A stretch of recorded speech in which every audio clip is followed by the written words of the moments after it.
ഒരു മനുഷ്യൻ അള്ളാഹുവിനോട് നിസ്കാരത്തിൽ ഏറ്റവും അടുക്കുന്നത് സുജൂദിൽ കിടക്കുന്ന സമയത്താണ്. അതുകൊണ്ട് സുജൂദിൽ നിങ്ങൾ പ്രാർത്ഥന വർദ്ധിപ്പിക്കണമേ.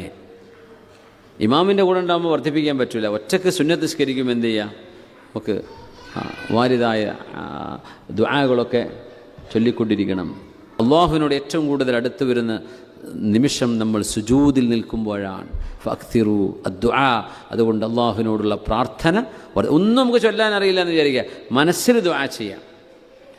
അറബിയിൽ ഖുർആനിലോ ഹദീസിലോ വന്ന് വാരിതായ ദുആകളാണ് ചൊല്ലേണ്ടത്. അതറിയില്ലെങ്കിൽ മലയാളത്തിൽ പറഞ്ഞു പോകരുത്, നിസ്കാരം ബാത്തിലാവും. അങ്ങനെയാണ്, ഓരോന്നിനും പ്രോട്ടോക്കോളില്ലേ.